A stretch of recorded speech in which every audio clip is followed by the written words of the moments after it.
Good evening, everyone, and welcome to the Midnight Ride. How is everybody doing out there? What a night. I just got back. Literally, I ran in the door, hit StreamYard, start, boom, boom, and tried throwing everything up. I came back from the city council meeting. We ran just a little bit long. Wow. All right, let me get over here and look at the wrong button. I do not want to do that button. I'll go to comments. Oof. I wish they wouldn't put the comments button and the in-stream button right next to each other there. Whew, that was a close one. All righty, let's see who all is here tonight. So far, got 11 people watching, and I only see a few in here. We got It's the Marshmallow Man, Chef Tech, and Matt Akers, same person. So Utah Mike, Chipper 66, Walt Rogers, Phelan Klein Wolf, and Daniel Berry Sports Highlights. So we got 1, 2, 3, 4, 5, 6, 7, 8 watching, but it says 11 watching. So we got some workers. Workers are fine, but I would appreciate if you say, hey, I'm working. Walter Davis, good evening. All righty. All right, let me go ahead and drop the link for those that will come up and chat about stuff. It's going to be kind of an open night for stuff, but I think I got 6 news things I want to blow out of the way really quick here. So there's the link. So let me get these 6 ones blown out of the way here real quick here. All right. It's alert. These California counties are at risk for housing market instability. And they list some going through there and stuff. And it's like from the real estate people I know, because my sister and her daughter are real estate agents. And I got a niece somewhere that's a real estate agent too. Hey, Butch, how's it going?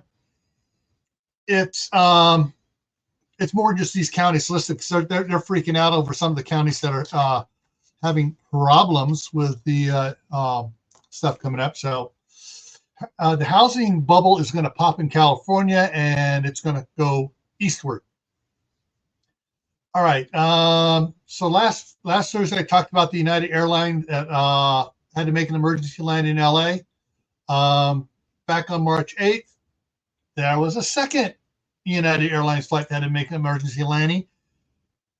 What was that one? That was a second day. Of course, let me get the story. I think this one was I know there was a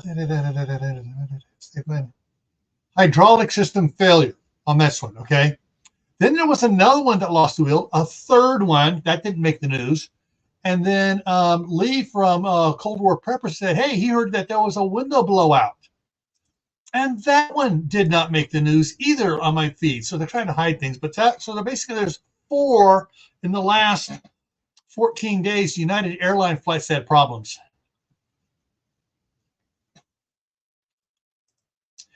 Maybe, Mike. Kind of wish my wife had sold a couple years ago when it was even higher. But yeah.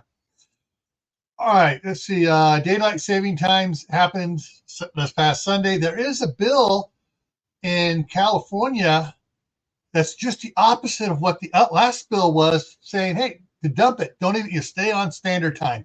Yes. Because they're now finding out there's all sorts, there are medical reports coming out saying, hey, there are problems with people, with people's hours staying the same but changing the time so their hours are actually different on daylight savings time from normal time. And there's health issues, not just during the change, but for the entire time that it's in, because the body is keyed to see things happen at certain times, and it's not happening. It's causing problems. No, but it's starting to happen here too. That you've already seen the bubble popping here a little bit too. So I hope it pops here first, really. Hey, Soladine from Utah. Good to see you. All righty. Let's see. So that's daylight savings. This one is cool. All right. This is the citizenry taking the man to, or the men and women to the task. So in Concord, California, the largest city in Contra Costa County, where my wife is at. My wife is in the county seat, though. But City of Concord passed a rent stabilization and just cause for eviction ordinance, and it was immediately, the displeasure on it was immediately voiced, and a bunch of people got together, and they've got the referendum going to put it on the ballot to totally undo the ordinance that was supposed to take effect on April 4th. And because of state law, because once the referendum's in there, it's like, okay, time out. That referendum cannot, your thing can't go forward. The referendum's going forward to the ballot. You can't enact that ordinance. And so they have a choice of either withdraw it or put their ordinance on a city ballot too, which is probably what they do, try to confuse people. Hey, Brenda, how's it going? All right, so that takes care of that one. And let's see the other one. All right, Dollar Tree. Dollar Tree owns both Dollar Tree and Family Dollar, and they're closing roughly 1,000 stores, the bulk of them this year, and another couple hundred next year of the different stores. It's mainly Family Dollar is closing the majority of them. 600 Family Dollar, that froze. 600 Family Dollar stores will close this year, and an additional 370 will close next year, and 30 Dollar Tree will close next year. So if they are a low performing one, those are the ones that are look like they're going to get closed. All righty, and then the last one is just a fluff piece here. From pitiful to plentiful, California snowpack surpasses benchmark. And they have a benchmark for April 1st of a certain thing they want to be at, and they've already passed it, or even the low areas have passed it, and some of the other areas are at 117% of the snowpack for them. But hey, I bet you they're still going to ration water. Thank you, the great nuisance. And CB is in the house. All righty. So that's my news, and so I put the link out there. Let me see if I can find it to pin it. Anybody wants to come up here and we'll talk about stuff. Pin message. There it is. Hey, Shawnee, how's it going? Has anyone seen a raise in egg prices? It's been years since I bought an egg. My daughter has chickens over there. Anytime I need an egg or two, I go over there and I get like 4 or 6, whatever, and put them in the fridge. And then, yeah, but I have seen some posts on Facebook about egg prices going up. And so, okay, so Suladin says they've raised in Utah. So I'm not sure what, I haven't talked to the staff sergeant about it to find out what's going on in California.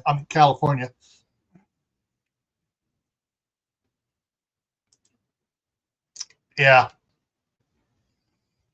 Yeah, they're trying to consolidate the pork plants, into specific ones, which means they got to ship the live pork, live pigs from one area over to another area now,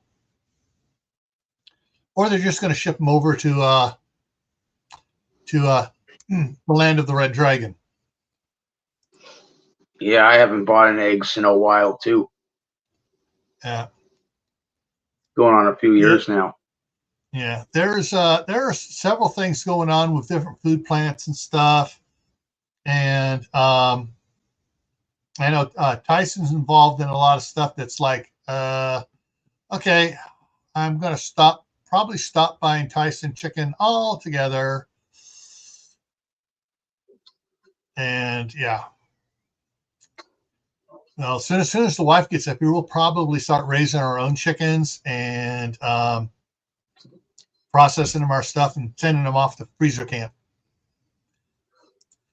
Okay, eggs, doesn't here. Yeah. Cool. Yeah, I Yeah, think we're think probably not going to raise egg chickens here. We're just going to raise meat birds. And my daughter raises more has enough egg chickens that she, produces more eggs than she can use. I think they're about $3 or $4 a dozen up here. Let me check something here out here real quick here. I'm going to do a little research for you folks. I'm looking it up right now.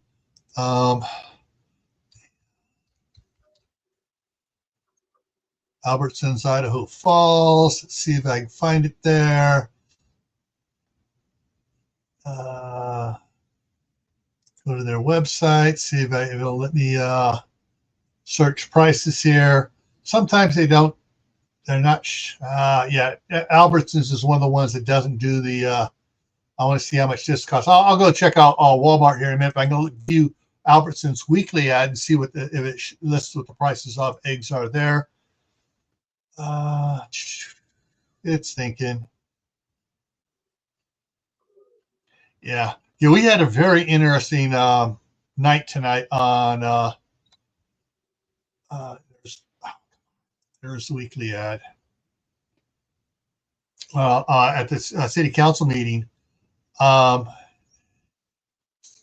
crap that the last several mayors have done and kicking the can down the road. Hey, Prepper 101 is coming back to bite the city. Okay, all right, let's see what we got here. Any eggs showing up? Pantry specials, easy meals. Then come on. Yeah, eggs are not even on the sale item here on sales list for Albertsons. So let me go and look at Walmart here. List their prices of eggs and stuff. So I want to look at. I go to the. They're all pretty much the same around here. So let me go here to my standard Walmart over in Emmon here.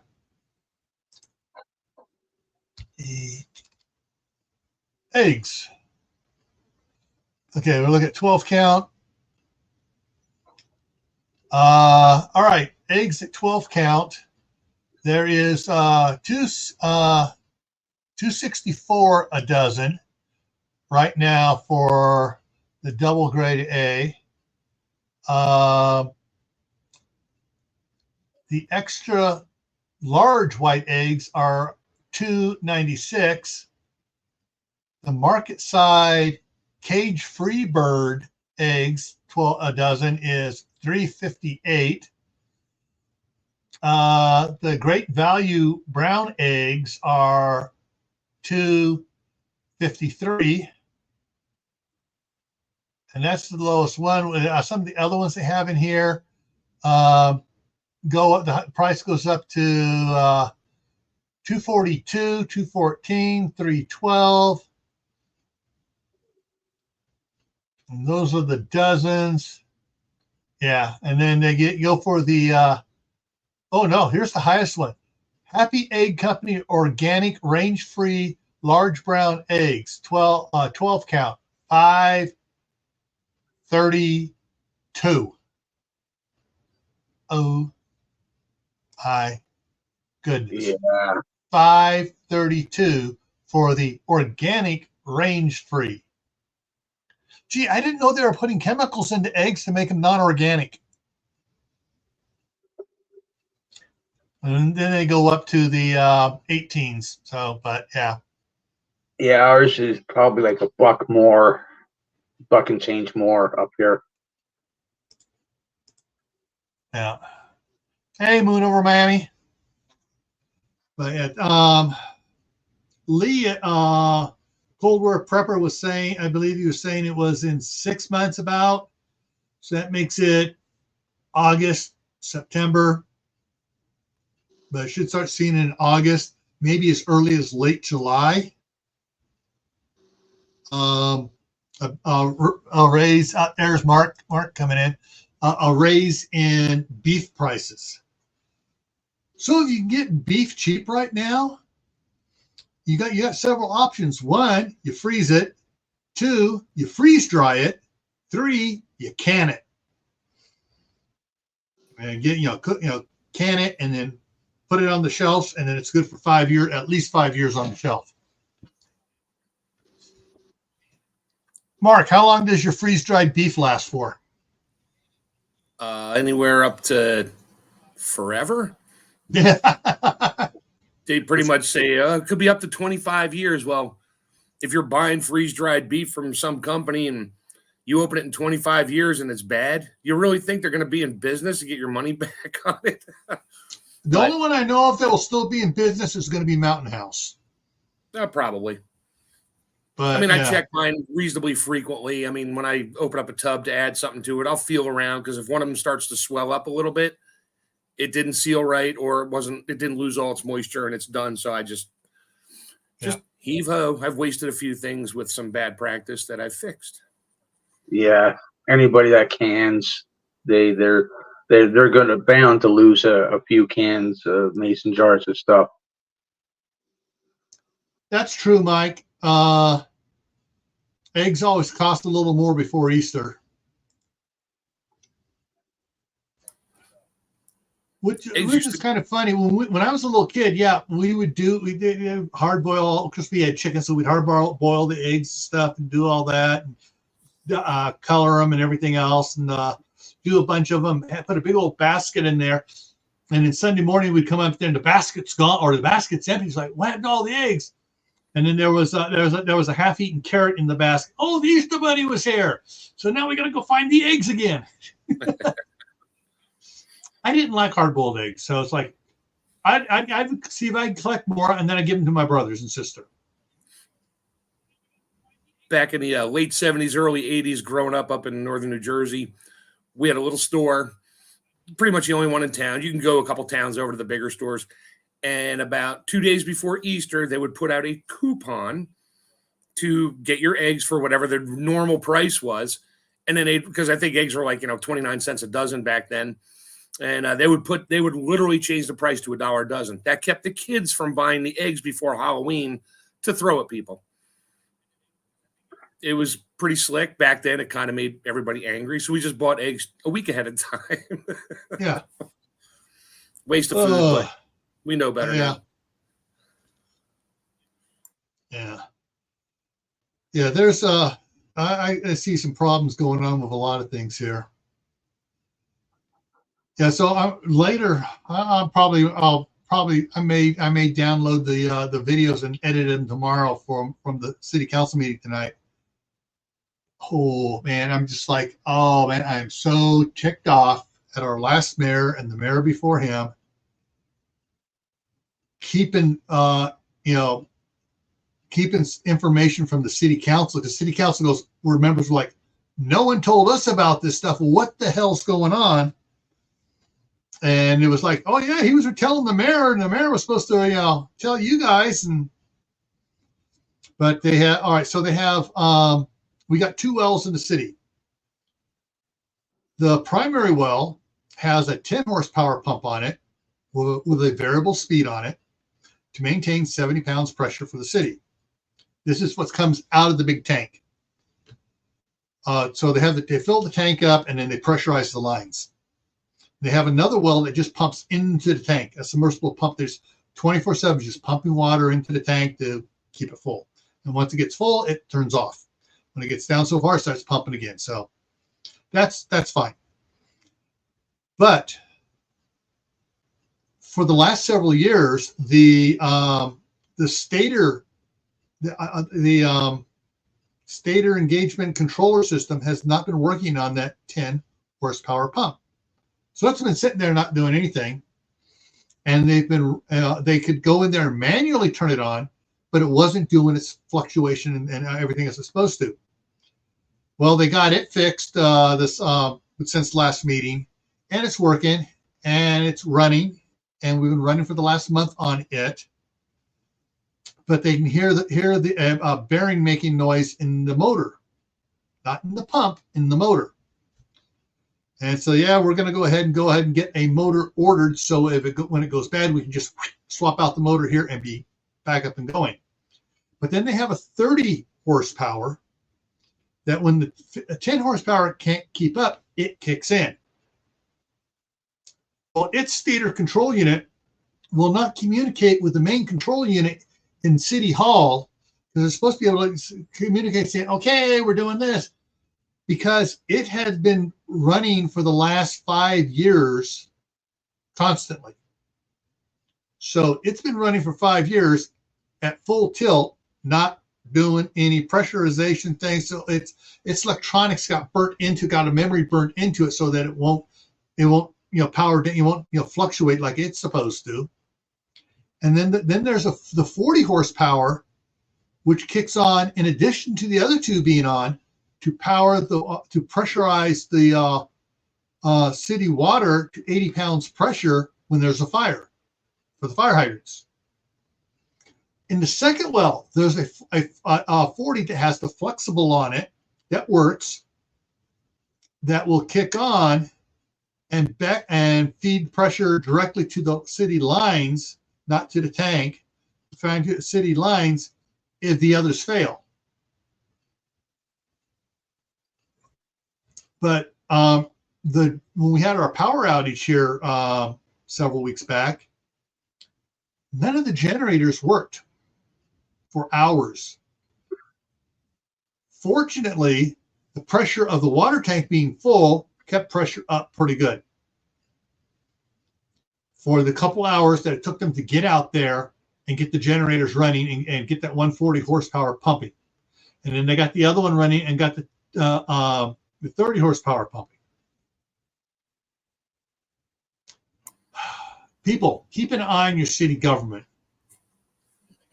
and ask to see the maintenance reports for your water system, your sewer system and stuff. We're finding out that, these last couple of guys, just were hiding stuff so they could look good, so they could do a couple terms and stuff. And then, yeah.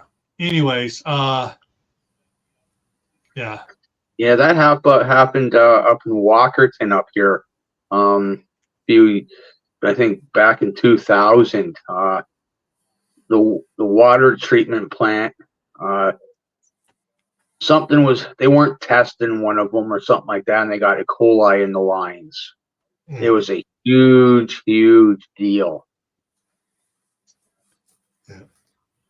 Oh, that's the other thing too. The attorney said, yeah, the last time it was happening, you guys had that, or he piped up about the 55-gallon barrel of chlorine that's been sitting over there.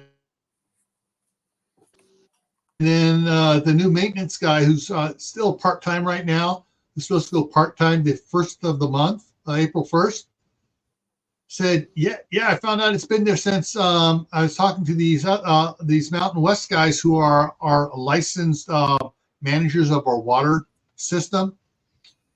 Yeah, 5 years ago, when the state water agency came by, did their inspection, and said, hey, you need to get rid of that 55-gallon drum of chlorine out of here. It's still there. It hasn't been touched. So the previous mayor and the mayor before him haven't done anything with it.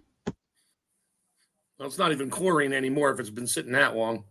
It's in a sealed 55-gallon drum. Well, okay. So it may be. And so like I'm thinking like this, as soon as the rain stops and everything else, all right, guys, let's move that barrel outside, open it up, and just let it slowly evaporate.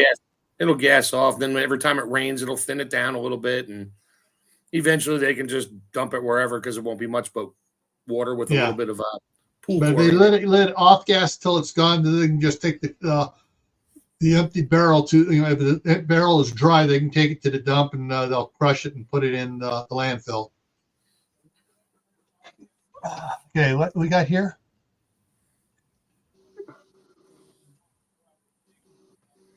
Shrinkflation on bricks. Yeah. Moon over Miami says Wendy's raising the price of the lunch menu. Yeah. Wendy's is looking at raising the price. McDonald's is looking at raising the price.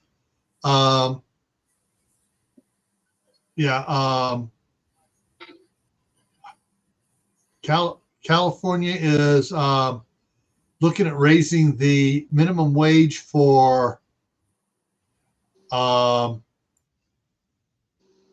on, work brain, for fast food restaurants. And then, of course, there's these exceptions, which Governor Newsom's buddy owns something, and his things are now in the exception. That's raising all sorts of shit. Even the other demon rats are ticked off at Newsom. Yes. Hopefully it's enough to kill his wanting to run for president in 4 years. Hey, Sexy Cooking, how's it going? But yeah, it's yes, food's going to be a problem here coming up, guys. And if you got to keep an eye on your city, because your city may be pulling BS, trying to cut corners to save money, so those that are elected can be elected for a little bit longer and get another term or two before they get caught, get kicked out, and quote retire. Yeah, they have to make sure that they keep their budget numbers under control. So don't spend anything and get close, have that extra left over, and yeah. But yeah, so but basically the prices for the new controller for the to make the pump on the pumps for the 30 horsepower, because they just spent 8,000 getting the no, not 8,000, sorry, they've spent 4,000 getting the 10 horsepower up and functioning, but then the stator controller on the 30 horsepower is, and to replace it and get one that'll communicate with the 10 is going to cost $9,000. However, neither one of them will communicate with the old system at City Hall that'll control all the pumps. And to get that thing updated, the price tag on that was $25,000. How much money did they spend on electricity for that 30 horse running for 5 years? $1,000 a month on demand charge. Well, you just tell the governor or mayor or whatever, say, hey, the new mayor is say it'll pay for itself. Well, the new mayor is ticked and he goes, yeah, we need to do this. Problem is, during the summertime, everybody, even the ones that have flood irrigation, don't want to flood irrigation on their lawns. They turn on the city water because it's flat rate, and they pump a ton of water. And so the 30 horsepower has to kick on during the summer, all summer long. So they're also now looking at, okay, we need to go through, make sure all the meters are working, replace the ones that aren't working, find the ones that got buried in gravel out in that people dump on their driveways out in the right of way so they can park over it, and get all the. And once they have all the meters up and running, they're going to go to a tier system. 0 to this much is going to cost you what it's costing right now. You go over this by so much, it's going to cost you so much more. You go over that, it's going to cost you twice what you're paying now. And yeah, so that, and if you go over that, the next level up is supposed to be something like 3 times the amount. Because they want, hey guys, just about every property in the city just about has flood irrigation rights. They're just not using it. They don't want to flood their yards. They just want to put the sprinklers on and let the sprinklers run all night.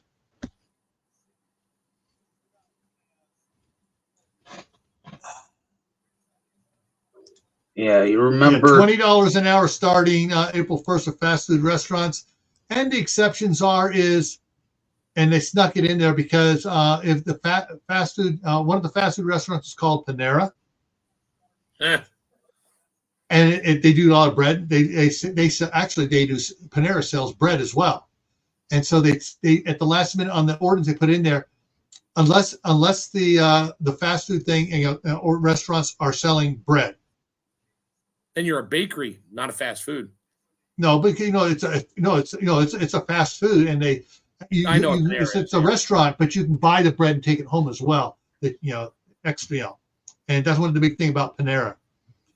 Anyway, so they're saying now they're going to have all. You're going to have all the McDonald's are going to install a little, like self-serve kiosk. No, a little bread maker. Make a couple loaves of bread, $5 or $10 a loaf of breads that no one's going to buy anyways, and then they don't have to pay their employees the $20 an hour, because it was going to cost each restaurant something like $250,000 a year in wages for this because of this new minimum wage thing. So they're all going to start in. Oh yeah, you can buy our McDonald's loaf here. And they'll start laying people off, and less jobs, less people, automate a bunch more things. If they don't have to sell it, they have to offer it for sale. They'll just put a loaf, they'll make like 10 loaves a day and have it for sale, and that meets the requirement not to have to pay their employees. Oh, plus anything on state property is exempt. Anything at an airport is exempt. Anything on federal property is exempt. Like a military base that has a McDonald's or a Chick-fil-A or whatever on it, they don't have to do it because they're on those properties. You remember when minimum wage was like $8-10 an hour? I remember when it was $4.50 an hour. I was working at $3.16 an hour back in, I don't want to say when. It was probably that too, but I remember when it went up to $4 something an hour. It's like it was, oh man, prices are going to go up. Hey, Timor, how's it going?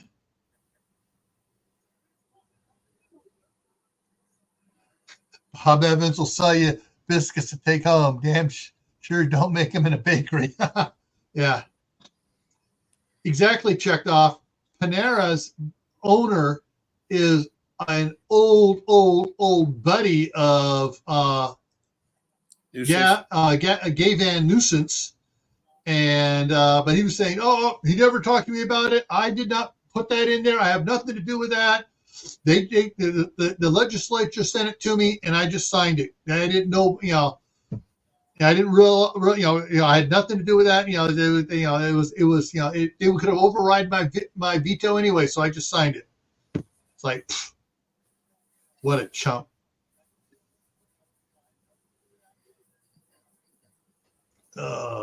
Man. Yeah, but food is just going to get nuts here, folks.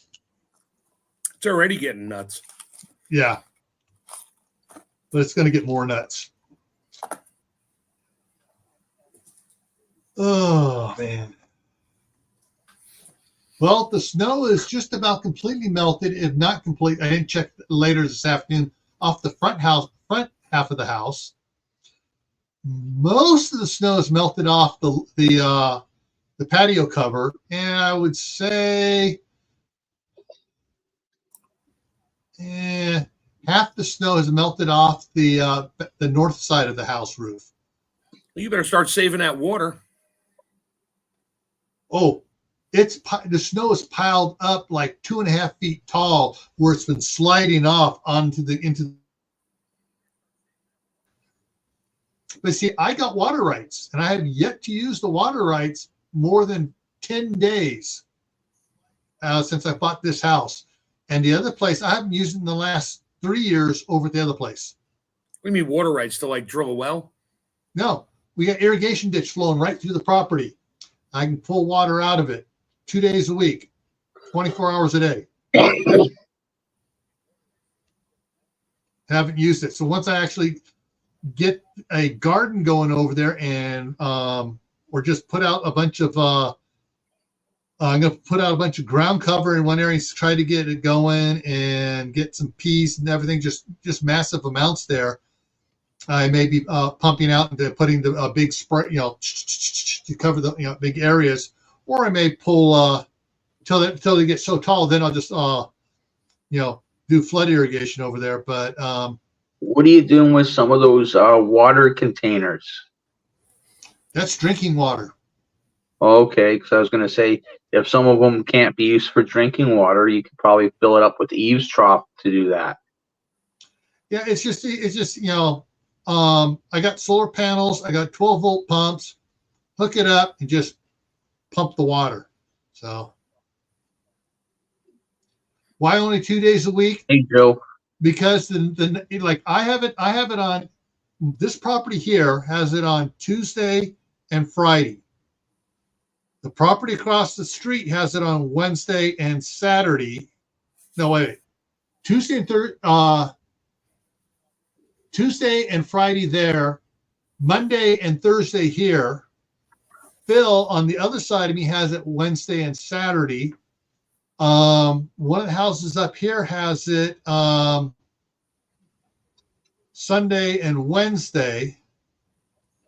And then one of the other ones has it on like a split up. So like they might have it on Sunday and Friday, and they say it's split up amongst them so that, you know, you don't have the same people both on the same, you know, all the time on the same day.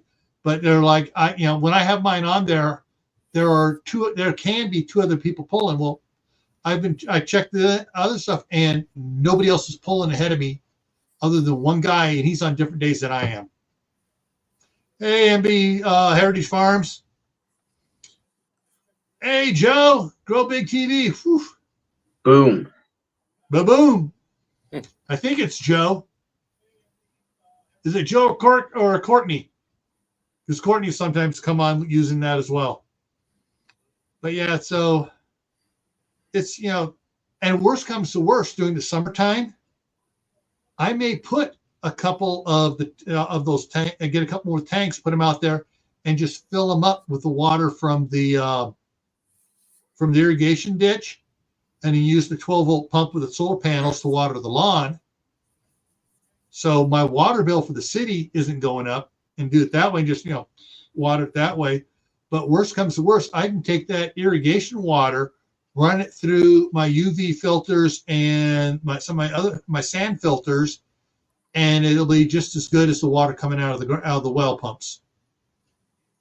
It's Joe. Woohoo!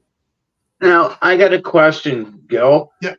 If these filter things you're talking about, right? Are they like the house filters for your drinking water? Bigger. Now, won't they take some of the minerals and some of the other stuff like that out of? No, they won't. They won't take the minerals out. They'll remove certain salts and nitrates and that stuff out of the water, and the UV filters will kill any bacteria in there at all. So they're like 0.5 micron.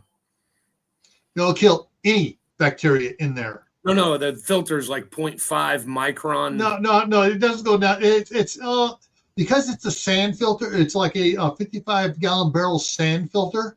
Oh, okay. So, and the water's not flowing that fast into it, so it flows slowly through it.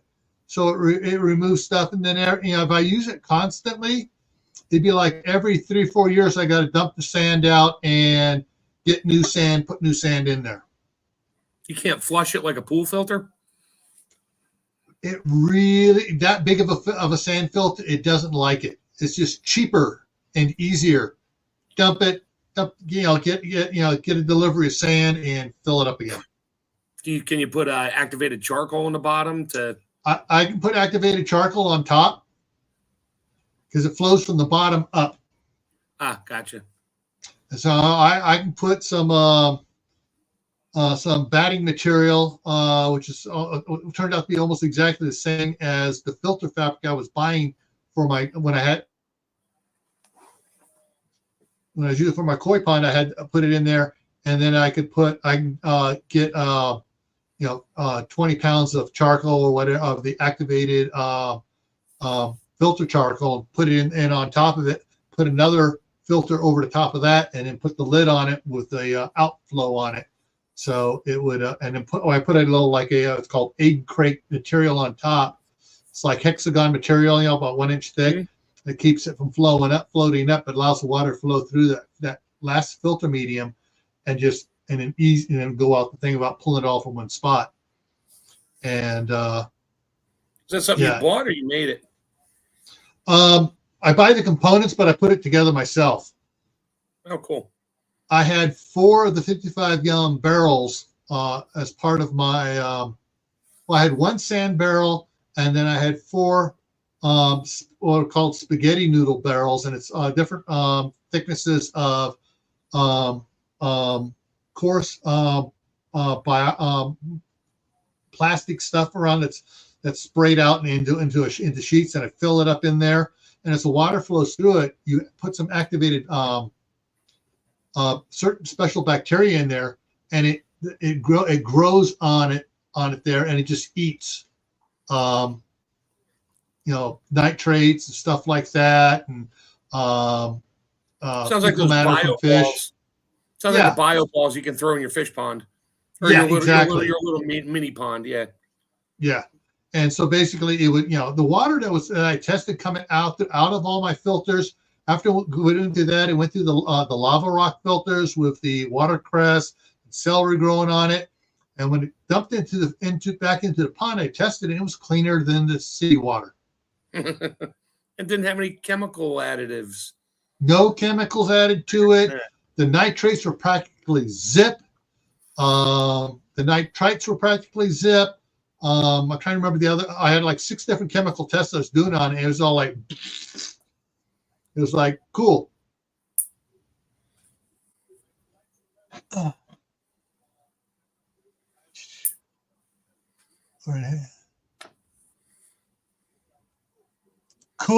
Cool.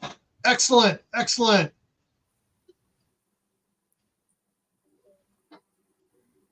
That is absolutely excellent. What is breast meat? Best beef.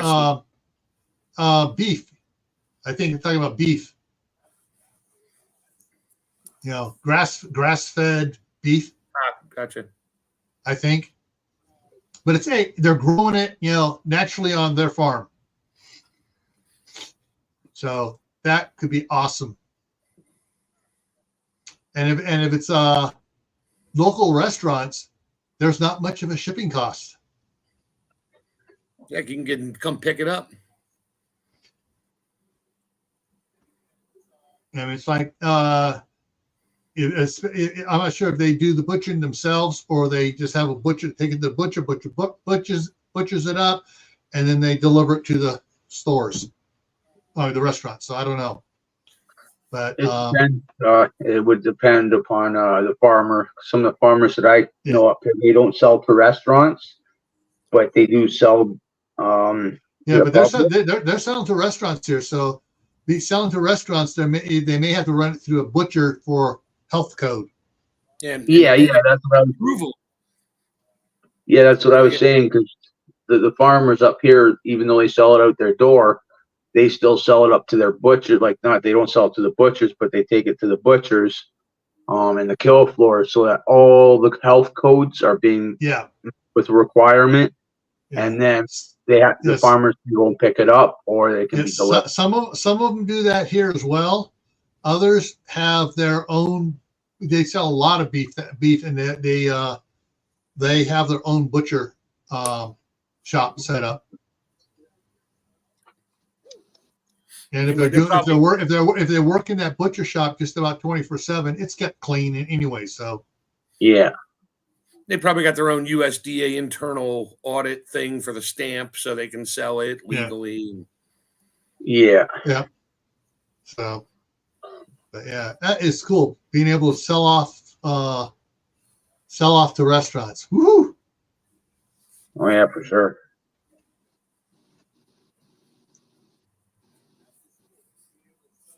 Oh yeah, if we start selling stuff, we grow enough stuff to sell here, it's going to be we'll be selling. If we get enough alfalfa and stuff growing out there to raise some cattle out here, what we'll do is we'll just sell the cow. It's like, all right, here it is, weighs approximately this much here. This is the price. Because a lot of people buy it that way. My daughter buys it from a friend of ours over that way. It's boom. I've seen it where it's. Okay, so it's a heritage bred meat bird. Okay, so it's meat bird. So it's not beef. It's birds. I've seen up here now. To keep in mind, it's for sheep. the farmer's got a scaling system.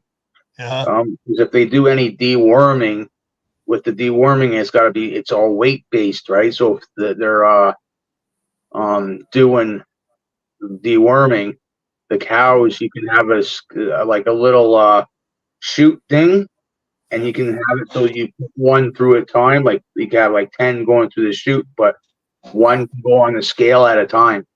Yeah.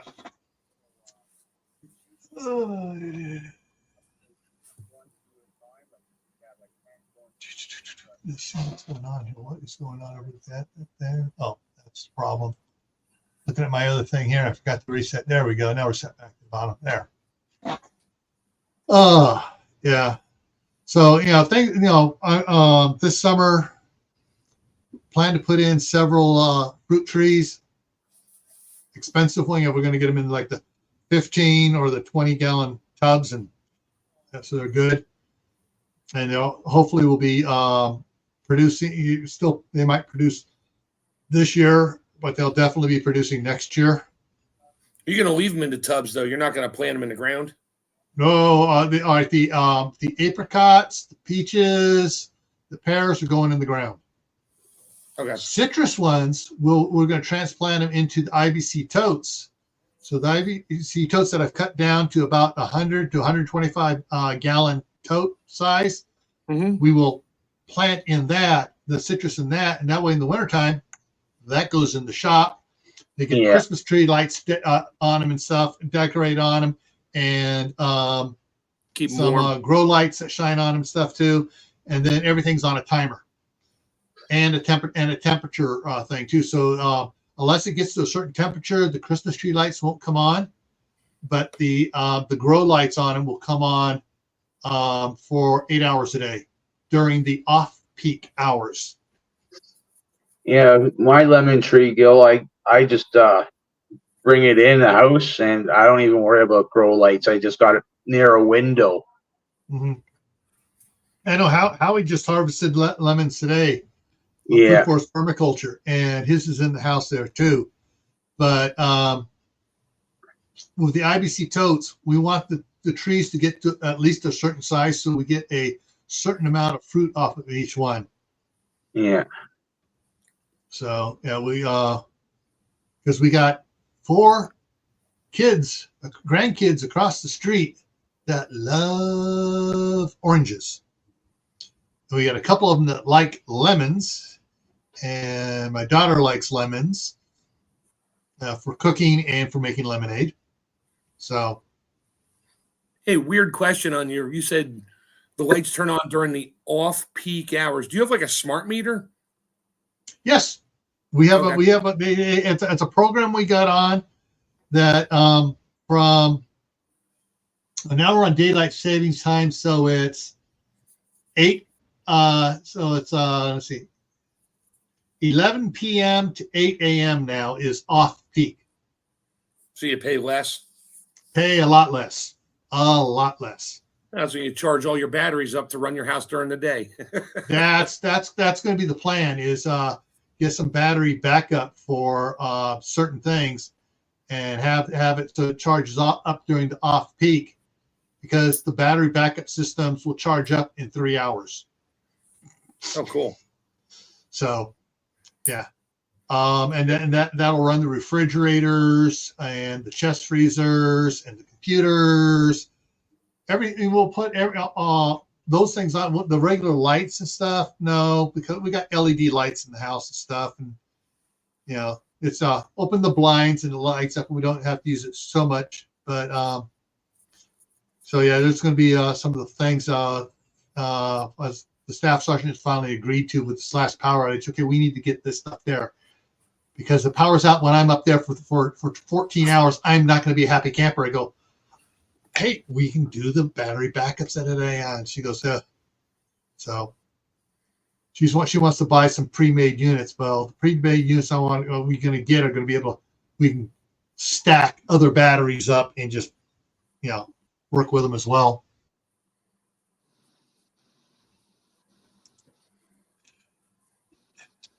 Yeah, those $20 fruit trees at Costco. Yeah, and the thing is, I bought some of the the blue spruce trees.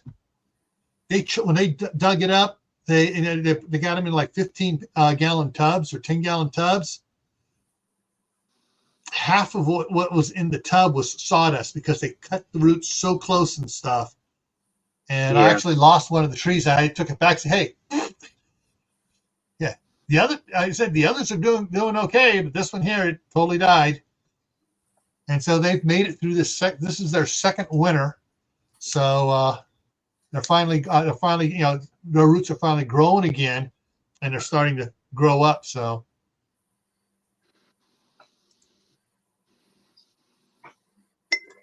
If it's a 1-gallon pot, the fruit tree is in, or bare root, 5 years.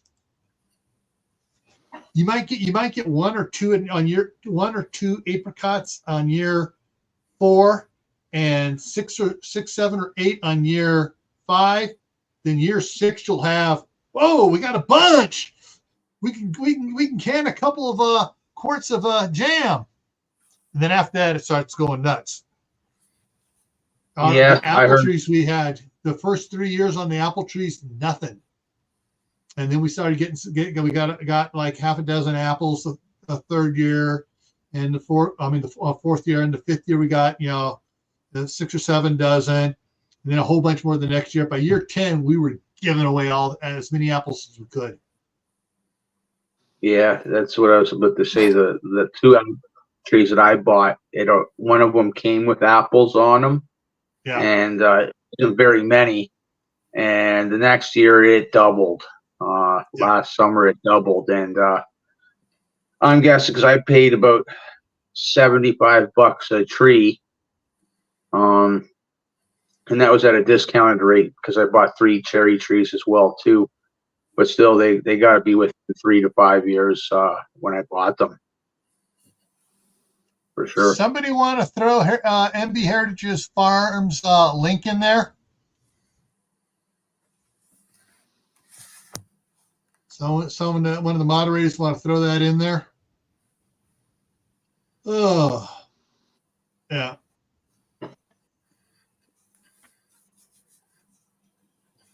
Oh, and it's just going to be, yeah.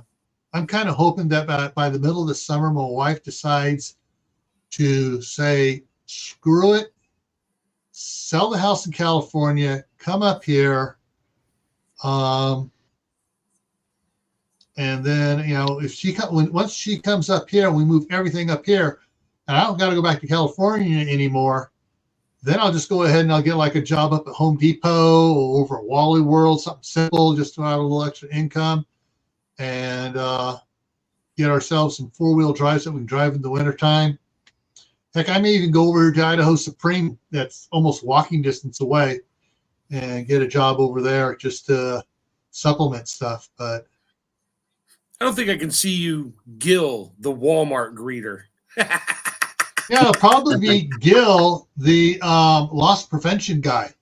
Yeah, but you won't be able to do anything about it. All you can do is tell people, hey, they stole stuff, because you can't touch them. Oh, not here in Idaho.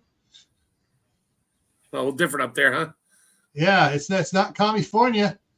Yeah, it's someone steals stuff. It's like if they people are there and they have it all on camera. It's like click, click. Call the police. Here you go. Let's swap out handcuffs on them. Yeah, even the Walmarts up here, they got a bunch of cameras on the ceilings. Yeah. Walmart's always had cameras on the ceilings. Now here's something that Susan Galley sent me an email on. Where did I put it? Okay. Is this the one here? That was let's see if I can get it here. Is this the one she was talking about? That was price sticker shock. No, that's not the Walmart one. Go back, find it. She sent me several of them here. Did I move that over to the other?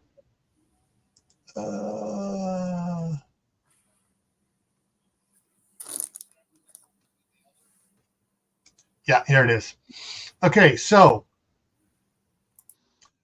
Walmart had been putting the RFID tags on everything they sell. And they're still going on because their vendors now have ramped up for it. But Walmart ends self-checkout theft.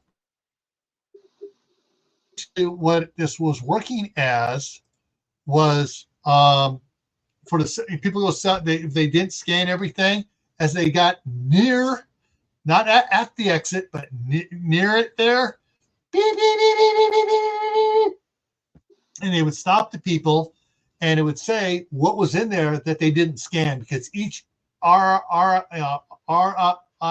or whatever it is, FRI, whatever, had a special code on it. So it'd be like if you bought 2 gallons of milk, you had to scan each one separately.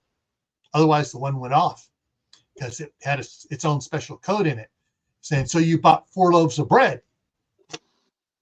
You buy 2 jars of jam. You can't scan both 2 jars of strawberry jam. You got to scan each one separately. And that was part of the problem. People were like, hey, look at my thing. 4 jars of jam, 4 jars on my receipt. Screw you. Yeah, they're one step shy of that up here. Yeah. In the Walmart I go to. But yeah, they tested it and they ended it. I'm not going to go into the story, but yeah, they ended that one there. Now, here's something scarier that Suzanne Galley sent me. Another one here. All right, so Lewis Rossman uploaded a video today, and this was from yesterday. She sent the email to me. I'm listening to it. Here's what I think it means. Lewis states that GM records information such as distance driven, how fast you drive, how many hard braking incidents you have, and some other information, and sells this data to data brokers who supply it to insurance companies. Mm-hmm. Something to be said for driving a carbureted car. Mm-hmm. And so basically it could be used with your home address and map to find out where you went, blah, blah, blah, blah, blah, blah, blah, track where you're going, how far you're driving from your house and back, and stuff like that. Of course, it doesn't know if you drove up to Reno and then back the next day, they could think you're just driving around the San Francisco Bay Area. But yeah, it's OnStar was transmitting tracking GPS data as well. So that's one of the reasons why I will never own a GM car unless it's made before 1968, and preferably before 1960. And I'd rather have a Ford or a Dodge from 1965 because they were a lot better built than GM was back then. Yeah, I still got my 98 Ranger. The only there's 2 computers in it, the radio and the PCM. That's it. Okay, so CB saying tornado watch Southwest Indiana. It's coming. Better batten down the hatches, Ohio friends. Yeah, so it's going to come from Indiana or up to Ohio. So Tibor, check on the news on that. Let everybody know. And thank you, Joe, for putting out MB Heritage link. There it is, folks. Shadow Scout Swede. Woohoo! All righty. Yeah. Next month, on the second Thursday of the month, I may wind up having to schedule this a little bit later because I barely got out of the city council meeting tonight. And that's how come I came in, and it was like, I didn't do the 5-minute countdown. I did the 2-minute countdown. I just fired that off so I could finish bringing up everything around here.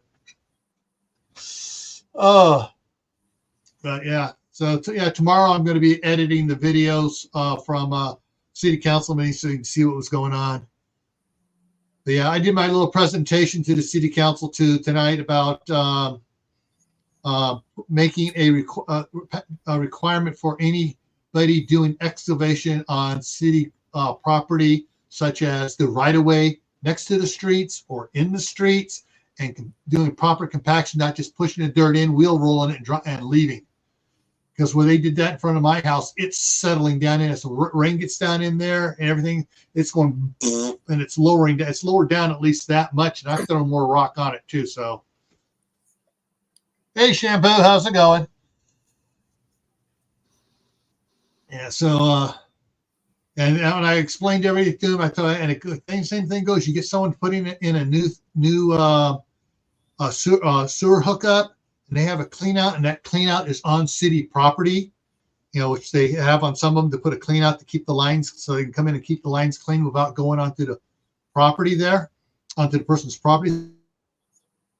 It's on the city's property, the right of way, not on the thing. They can they put what's called a top block on it instead of having just the pipe coming up and the little metal thing put on there and the metal casting and leaving it. Because like with the across the street for the sewer manhole, it got bumped off by everybody going by the snow plows and stuff because it's so close to the street and the pavement, but it's in the right of way. It would get bumped. Neighbors would come by with tractors and stuff and help clean driveways, and they'd bump it, and I have to go out there and put it back over where it's supposed to be. So that one I poured my own top block on. And but the across the street there, the metal casting for the water meter got tagged, and it broke, and it's just in pieces there, and it's kind of duct taped together, and it's got a cone sitting on top of it so nobody hits it when they're plowing snow. And then mine on this side was put in so daggone low, they got to come out and raise it up. But anything that anybody else besides the city does, like any contractors coming in, any people putting their own stuff in, they got to add a manhole because they're gone so far from the previous manhole. They're adding more pipe for new housing construction, to put a top block on it so that if it's in the street, it has a top block that they can put 2 inches of pavement over to make the pavement match. If it's off on the side, it's domed up to the casting. So anybody plowing it's domed up. So anybody plowing along, they hit that with the blade. It raises it up so it doesn't push the top casting off the manhole cover, and it's casting off the manhole barrel. All right, Shadow, get some more coffee. Yeah. So and Curtis, when I explained everything, gave him a piece of paper with all stuff on it. He's going, yeah. And the city attorney's looking at this. Yeah, this is kind of like what some have. They don't have it quite that thick and stuff. I go, trust me, you want it that thick, especially with our soil around here. And since most of the roads haven't been compacted before they put the pavement down, you want something to support and prevent sinkage. So the city attorney took the things out, and he's going to write it up for a new city ordinance to bring in next month. So, but yeah. Then I'm also next month. I'm also making a presentation on a new solicitor thing. Let me grab it over. I got it printed up here. But it wasn't on the agenda for today. It's on the agenda for next month. Solicitor permit to go door to door in the city of Basalt. Anyone going door to door in the city, or any person going door to door in the city of Basalt to solicit information or sell product, or solicit to make an appointment, or to discuss, sell, or provide information or collect information about a product, or to gather information results on products already purchased from residents, or to solicit donation funds or other monies, must be issued a solicitation permit from the city clerk. Each individual person must have a permit. So they can't just get one. A company can't go in, oh, we got a permit, and put 12 people out here going door to door. Each person must be issued a permit with their name on it and the organization they represent. Permit fees are $15 per individual and $25 for the company sponsoring those individuals. And then we have exceptions that work, and everyone liked the exceptions. Religious organizations, established emergency relief organizations such as the American Red Cross, school groups, established nonprofits such as the Boy Scouts of America and the Girl Scouts of the USA. official names I used. Fines $500 per person without a permit. $1,500 fine per organization of a person without a permit. Persons refusing to provide identification when asked, $1,000 fine. Persons without a permit whom refuse to cease and desist when instructed to do so by any resident, $1,000 fine plus the $500 fine for not having a permit. Oh, the city council loved that. I kind of mentioned it to them. It wasn't on official, but it's going to be officially presented next month. Because we have several companies come in here and they dump off 6 to 8 people and they go around. Sometimes your house gets hit 2 or 3 times by these people, these solicitors. And they get told, hey, you don't have a permit. You need to leave the city. You didn't get a permission from the city. Oh, yeah, no, you didn't. I've already been talking to the. And they're like, but we don't have any teeth in what, and that they, they just have a casual, yes, you need to come down and get a permission permit. And there's no teeth into it at all. So we're going to put some teeth into it and make it a requirement. Hey, Dustin, how's it going? Hey, Dustin. So, like I said, get involved with your local city. And if you're not in a city, get involved with your local county or parish. We just had a guy in there today. He's going around to all the city council meetings and let everybody know I'm running for city commissioner here for this district. So, yeah, because right now there's one of the things they're looking at is there's a lot limitation of half acre. You want to subdivide some property, the smallest you can go is half acre without getting special permission from the city, who then in turn has to run it past the county. Say, hey, we want to get permission. We're giving permission for this, blah, blah, blah, blah. And they got to do all their paperwork down there at the county level as well. Pain in the butt. But there's been pushed by developers and stuff and to try to get from a half acre down to a third acre. Which means one more house per acre. Yeah, all those weird weather going on. Yeah, I mean, it's like, hang on, let me bring it up here. I mean, it was really weird here. Where's my weather? There's my weather. Hit the refresh so I can see what our temperature is now. Oh, okay, we're at 36 degrees here. The low tonight's supposed to get down to 23. High tomorrow is going to be 47. 52 on Saturday.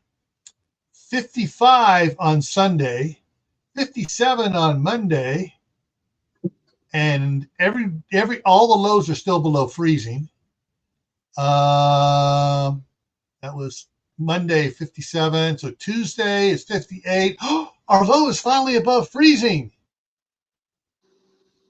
And it goes up to 57 again, then 57. And then next Thursday, we have 30% chance of showers with 10% chance of snow.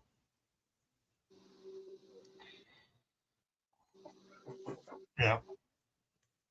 So we had rain today. Yeah, it's Justin, what was your weather like there in Ohio?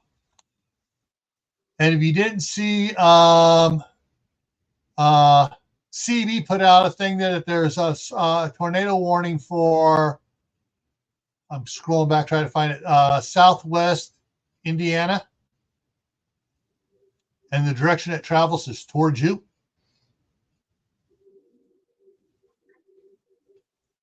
Yes, tornado warning for southwest Indiana.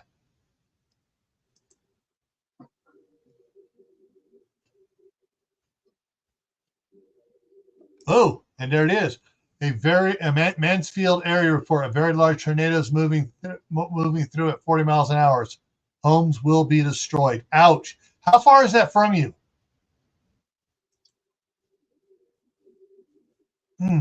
That's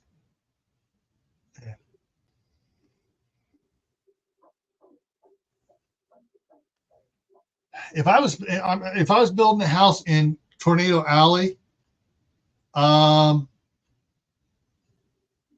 it'd be like the house my son wants to build, where it's you're going down, not up. So basically, the roof line is the drip line is about 5 feet above the ground, and all that part of the house there is concrete and concrete basement, and then second basement. So basically, you go in and you're like a half basement where you're at there, but the full basement is down below that. Just build the Giza pyramids.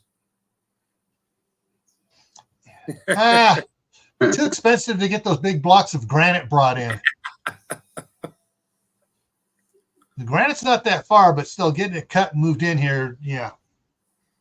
But that would be kind of cool. That also tick off, you build one of those and it's like, okay, let's see. My granite wall here is 8 foot thick, 8 foot tall, and the next block on top of that is 8 foot thick, 8 foot tall.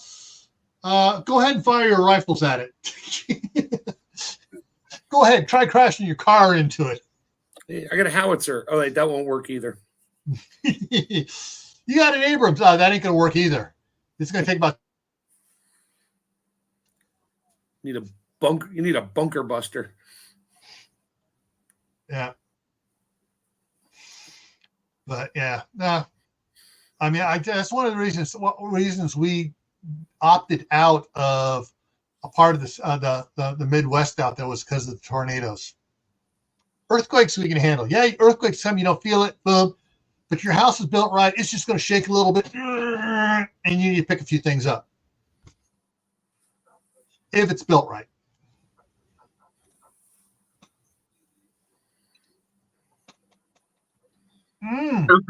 How do tornadoes start? All right, so that Chipper says that storm dropped tornadoes and baseball-size hail on us, northwest Arkansas today. It's carrying a lot of energy. Don't take it lightly. Oh, yeah. Yeah, folks.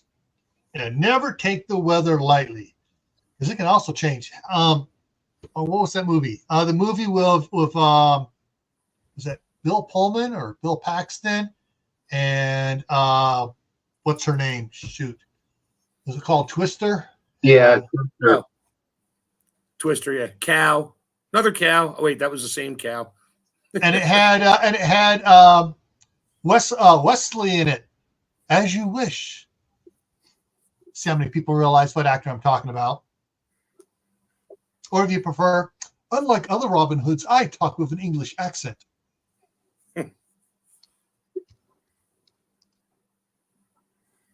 Twister 76. Yeah, Helen Hunt and Bill Paxton.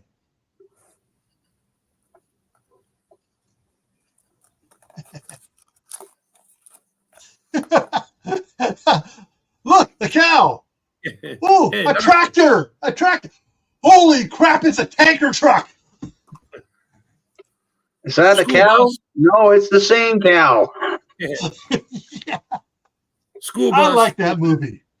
I like that movie. It's I like it because of the story and everything else in it, and but it's also a scary movie too.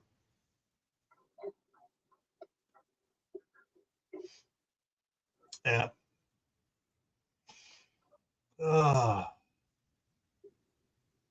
Yeah. Shoot. Yeah, men in tights. We're men in tights, tights. Oh, yeah. I'm surprised. Which one was it? It's either Tubi or it's Max. Has a bunch of the old Mel Brooks movies on it. Blazing Saddles, Men in Tights, History of the World, Young Frankenstein. Young Frankenstein. Picks her up. Wow, what knockers? And she goes, why, thank you. Thinks he's talking about her. Back when you can offend people and not offend them. Yeah. Where you could be offensive and everybody would laugh at it. Yeah.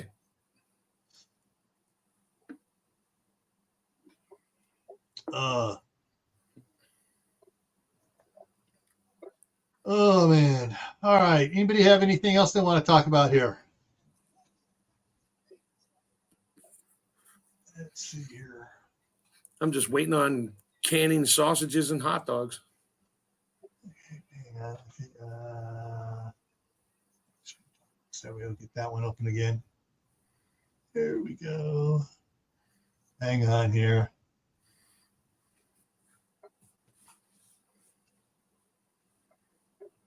Let me see.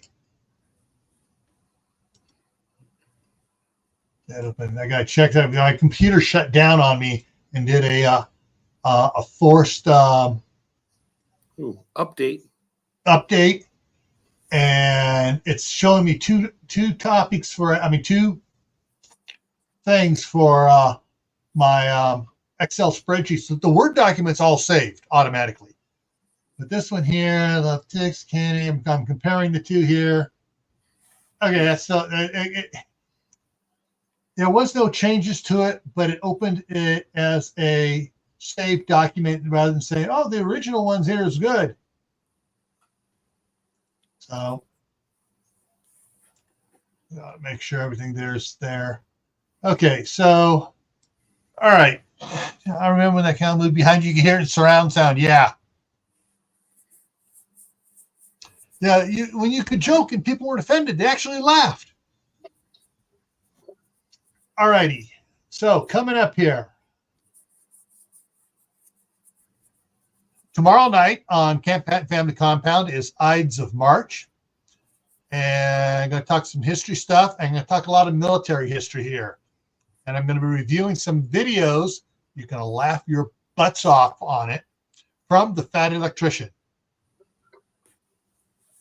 So, and yeah, so that's tomorrow night. And we'll see how I've already got it marked as not monetized. And we're going to see how many ads the platform throws onto it, even though it's not monetized. What? All right, now on my platform.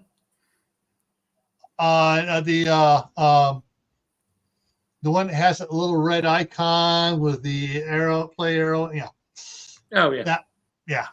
All right. So Saturday back here on Grayman Prepping, we're going to be talking about cooking without power or gas, and the firewood is wet.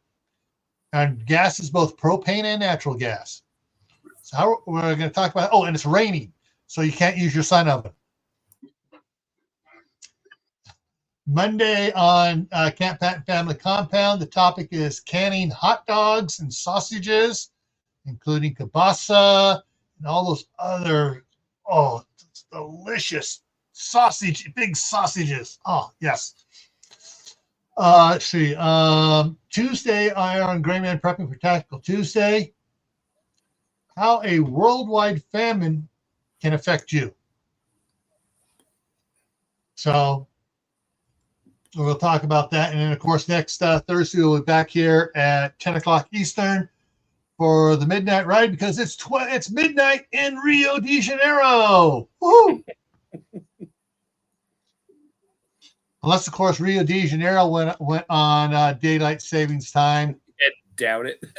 Did London go on daylight savings time? Or they don't go on daylight savings. If they do, they don't go on it for a while longer. I think it's next month they go on it, or at the end of this month or something like that. I think they're still on our old schedule before we revamped the schedule. Yeah. Yeah. Anyway, so that's what's coming up. And of course, if anybody has any suggestions for topics, either on Grayman Prepping or Camp Patton Family Compound, whether it's canning, gardening, prepping of any type of things, send me an email.